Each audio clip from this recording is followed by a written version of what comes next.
Well, Jason, thanks for giving me some of your time today. I know you were due on the show with us tonight, and obviously, due to double booking, we've had to Yeah. postpone that till next week. I thought it'd just be nice to give people a bit of an insight into what you're all about and the book. And the book is obviously the title of the book is intriguing for me. And just maybe we'll give a little teaser for everyone for next week where you're going to come on the show, talk a bit about the book, join in with some of the football chat that we normally have, and then somewhere down the road we'll get a more in-depth interview done as Yeah. well. But Yeah. the book title, it's all about the buzz, and for me, the real bit for me is your wording underneath, understanding terrace culture, something that many people in their ivory towers or their TV studios do not understand terrace culture for one moment. So, No. all I'm going to say is this because I don't want to go into massive detail because I want to save that for Mm, next week and a more mm. in-depth interview. Yeah. But I'm going to say this, and you give me your response. A lot of people might look at this and go, "Oh, this is just another hooligan book," but it's far from that, isn't it? Yeah. Totally.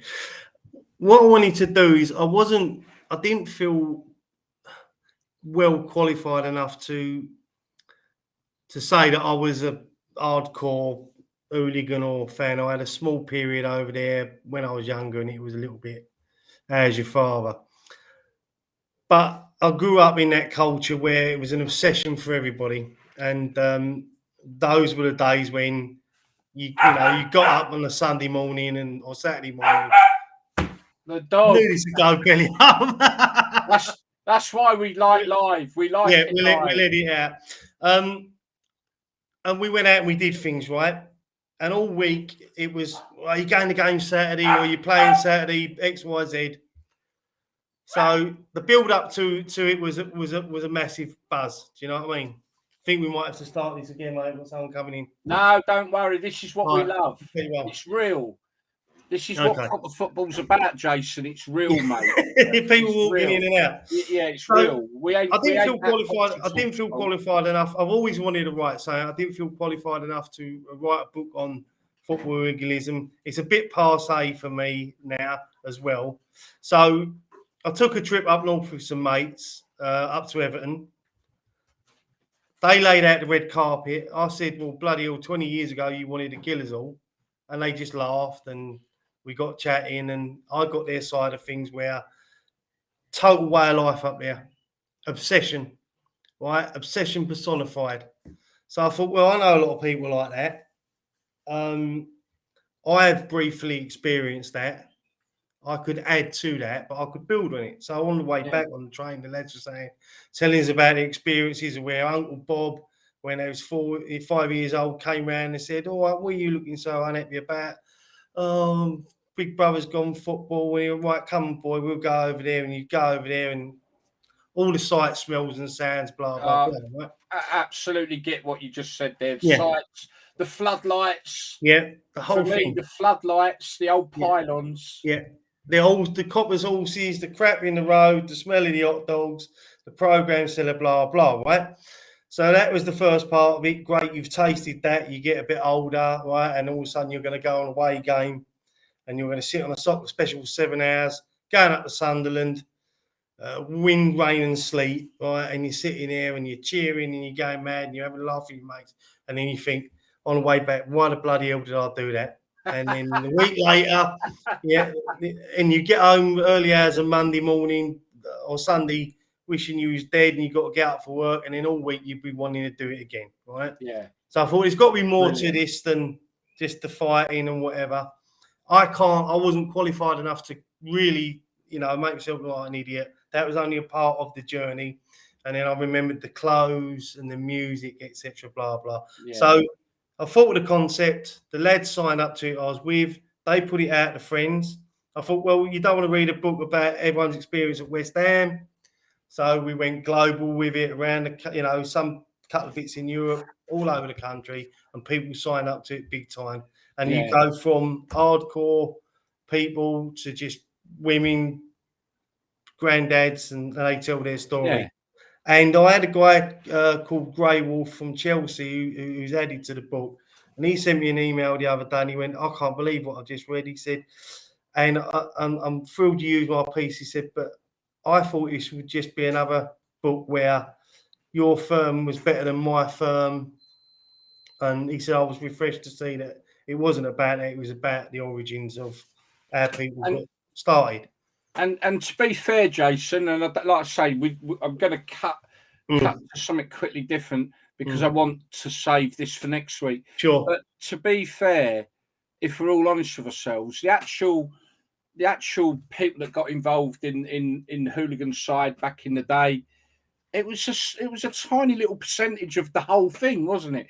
The build up, like you've said, the 7 hours on a train, you know, for maybe 2 minutes, Yeah.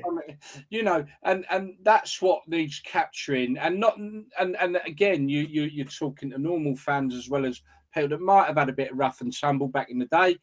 It's fantastic. The reviews are immense. Now, I'm going to shut this down now because I want to spoil it for next week. So, where can you get the book? Where can you get the book? At the moment, it's on Amazon. Yeah, it's on Amazon. Ingram Sparks, I think, have released it, so you can get it on Ingram Spark, and I think it's now in bookshops. But I'm so behind on the times and checking it all out. I've still got a lot to do on it. I think we're having a book launch that Bob Morris is. And the money you're making, correct me if I'm wrong, you're going to put that to charity, aren't you? Yeah. And you're heavily linked with Isla's, bless her, Isla's mum, Nicola. Yeah. I mean, we spoke briefly today, and she's really pleased with what you're possibly going to do with her on the podcast. Originally it was for Isla and her treatment and family, and sadly, I couldn't get the book out in time. It was too rough. I didn't want to put, there's still some grammatical errors and bits and pieces in there, but she passed on. So it was always going to go to charity.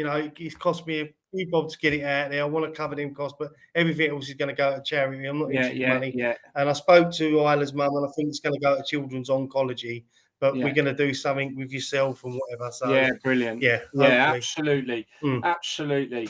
That's fantastic. Mate, I just want your opinion on one thing, because in tonight's show, it's been pretty much about England and the recent performances and everything else.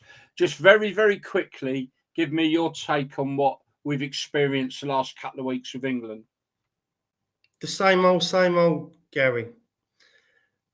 When Roy Keane, when we lost in the semi-final against Croatia in the World Cup, right? Ian Wright was sitting there, and I think it might have been Shearer and someone else. Oh, it's been a great journey, and well done, the lads. You've done really well, brilliant, and all that. And Roy Keane went, "We're on about Roy." He went, "You're never ever going to get a better chance to be in a World Cup final than you did today, and you blew it." They blew it, right? Yeah. The management was shocking. He looked laboured, out of ideas. The lads week in, week out destroy teams, and they turn up, they haven't got a clue. And he said, you're all sitting here patting each other on the back, and you've done nothing. And I remember your man last week on your show, they said about the running, we lost twice, we lost 3 times. We lost twice to Belgium, blah, blah. Yeah. So everyone sits there thinking we've done well, right? When we got away with it.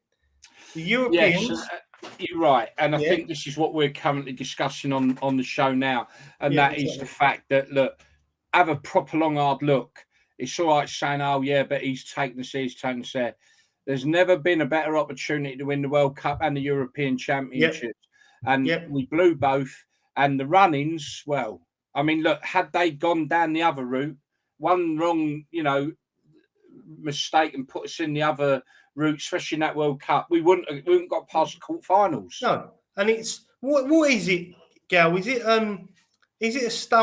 a mental stumbling block where we can't go and express ourselves and be ourselves as players and managers, go like the Brazil sides? Well, if you're going to go out and losing style, but just play your own game, express yourself. You've got to be yes man and tick the boxes. You've got the best players probably in the world, in the best league in the world, week in, week out, destroying sides, and then they go out there and he plays them like that, and then they don't know what they're doing.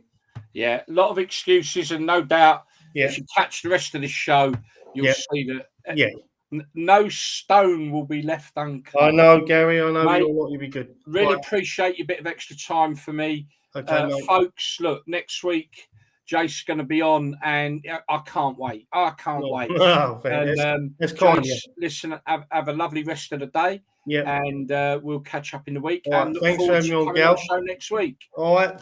Cheers, fella. Oh, upside down. Turn it around the other way. Actually, hang on. Have I got a better picture? He's upside down. Here we go. Yeah, look. That's it. Yeah, there you go. Everybody, come on. That's it. All right. This is a fantastic book. Thank you. Jason Morgan. It's all about the buzz, understanding terrace culture, which not a lot of people do. No. So, all right. Definitely worth a read, folks, and we'll catch up with Jason next week. Take care, Gal. Cheers, mate.